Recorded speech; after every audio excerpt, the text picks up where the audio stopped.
Hi everyone, Ange Drake here from 23W, here to share with you seminar number 1 on what you can expect in your first trimester of pregnancy. First of all, congratulations. You're about to embark on a really exciting time. I'm a mum of 2, and thinking back to my pregnancies, both were very different and both were equally exciting.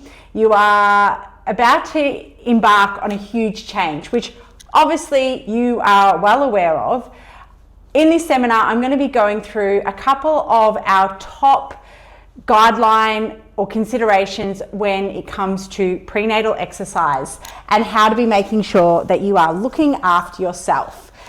First up, make sure that you understand your body's needs. Every pregnancy is so unique. So it's really important that you're thinking about how every week you might be feeling something different. If you're experiencing any type of morning sickness, especially in the first trimester, feeling a little bit nervous, possibly you're not able to keep the same training volume up, you're feeling really tired, my first little tip here is just to be aware that that will pass. Usually by the 2nd and 3rd trimester, your energy does normally pick up. So even if you need to back off training a little bit in the first trimester, please make sure that you are thinking about ways to resume it. Lots of women sit there and think, oh, well, I've already missed so much training in my first trimester, I may as well not go back. And I cannot stress to you how crazy that line of thinking really is. You can definitely be improving in on your strength, your cardiovascular fitness, and I want you to be really feeling empowered to be thinking about how you are training both for the event of birth, whether or not you're having a vaginal birth or a cesarean birth, and then also training for the demands of motherhood. Training during pregnancy is like training in any other situation in your daily life. It's going to be hard.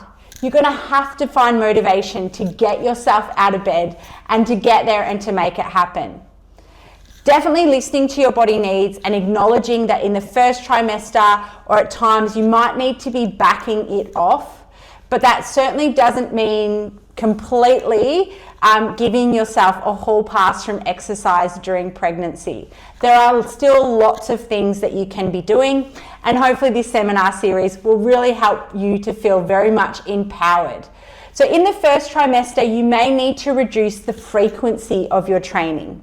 You might need to reduce the volume of your training. You might need to increase the rest between your sets. It is mind-blowing that actually in your first trimester, you start to really notice the extra demand on your cardiovascular system, despite the fact that the baby is still so small. You're going to be experiencing huge hormonal changes in the first trimester.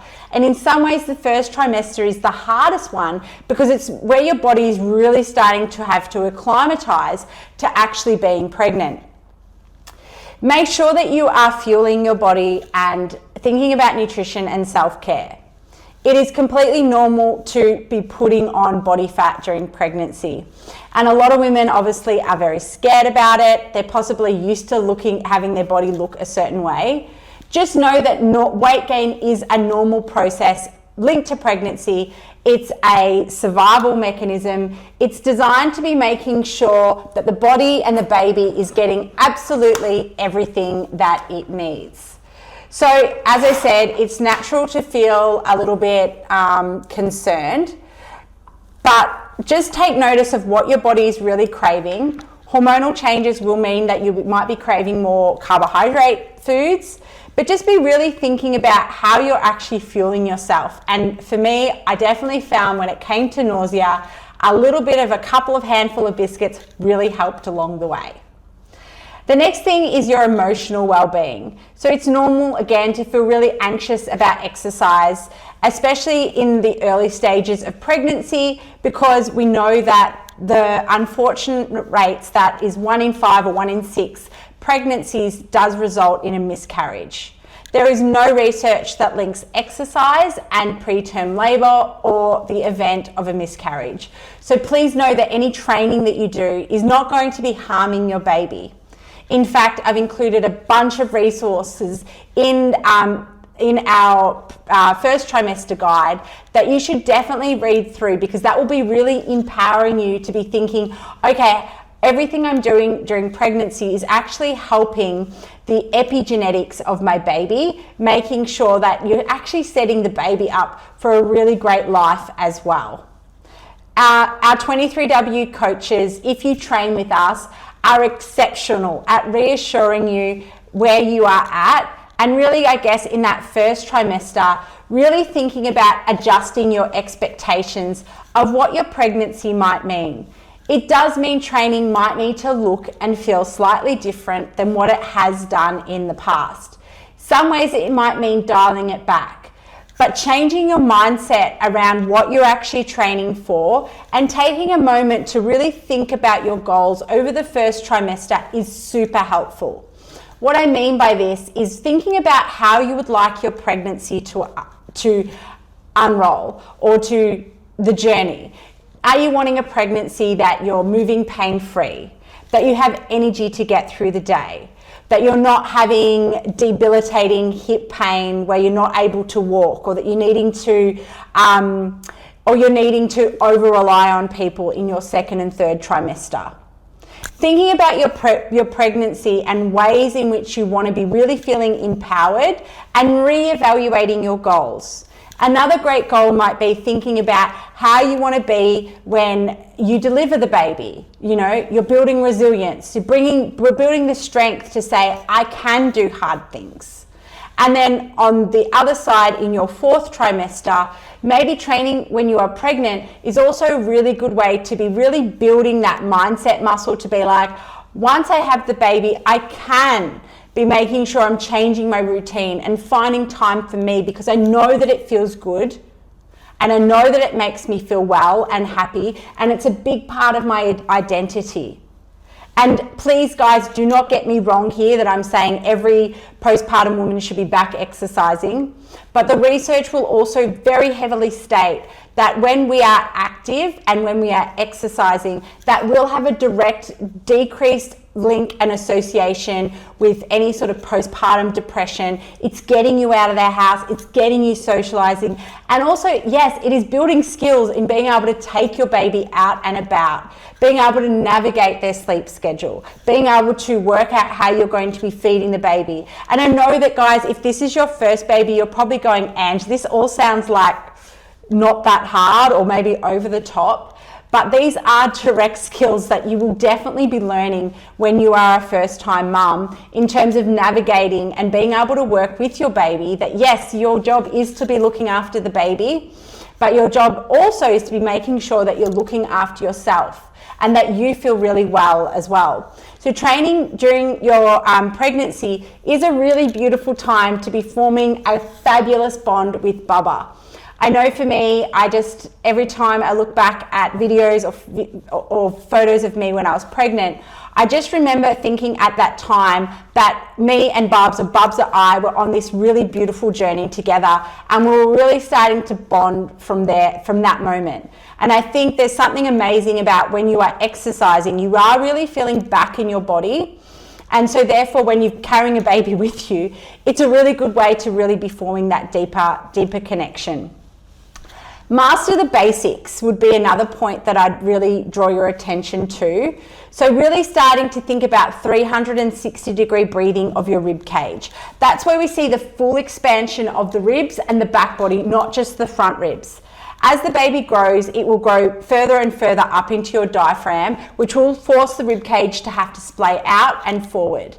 So really being able to think about 360-degree breathing is a great way to be minimizing aches and pains, as well as helping you to manage any sort of pressure issues through pelvic floor.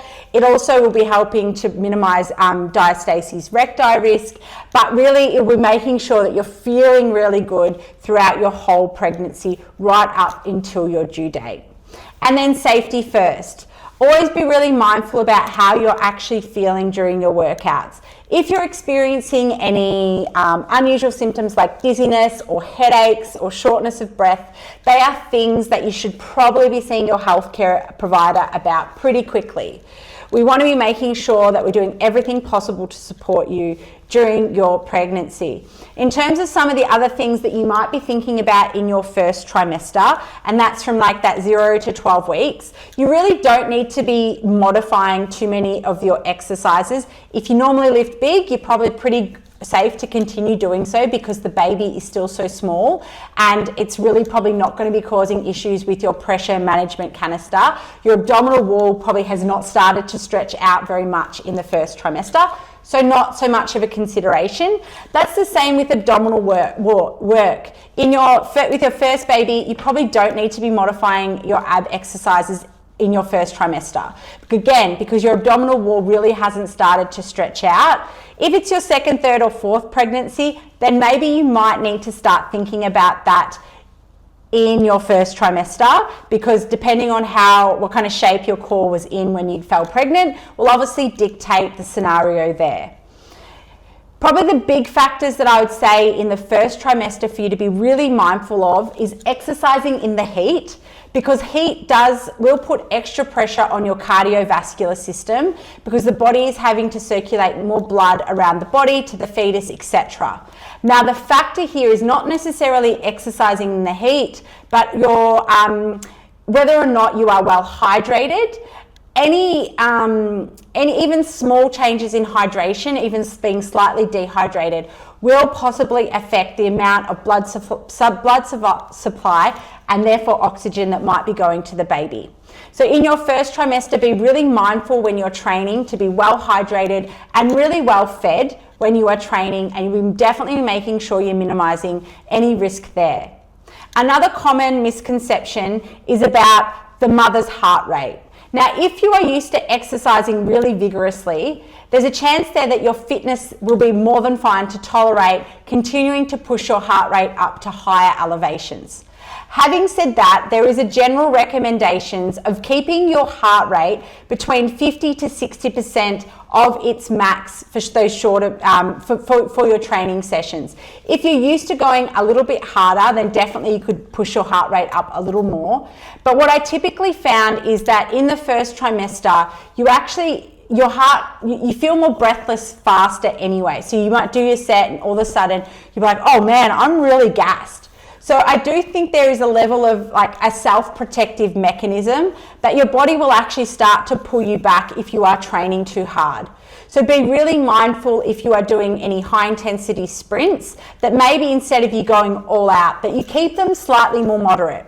And again, thinking about the bigger picture here is that you're probably not going to be doing these sprints throughout your pregnancy. Obviously, you're going to have to be backing them off as the baby gets bigger. So continuing to do them in your first trimester, yeah, you can definitely do it, but know that that's probably not going to be the area of your fitness that you're going to be really working on for the later parts of your pregnancy. And probably continuing to carry that idea forward to be like, how is this exercise going to serve me in my later parts of my pregnancy is a really good one. Another probably thing that I'd be thinking about starting to back off is if you are playing competitive sports, you might be needing to be just a little bit more mindful, especially if they are contact sports. Obviously, this is entirely up to you, but any sort of knocks and falls could be quite dangerous. So you need to be thinking about how often do they actually happen in the sport that you play. And in your first trimester, how much of a risk is that? Running, I would also say, is more than fine to continue in your first trimester. That would probably be something I'd be backing up in the second trimester, which I'll be talking about in our seminar number 2, which will be obviously addressing the second trimester. So there you have it, guys. Excited for what lays ahead. The key mantra here is just keep going. Do what you can. Try to tailor the sessions to you, drop back things that you need to drop back with, and just spend a little bit more time nurturing yourself in the first trimester if you're not feeling so good, but trust that you will probably pick up again in the second and third trimester to have a nice, strong, fit end to your pregnancy. I hope you enjoyed today's seminar. I can't wait to see you soon. Bye.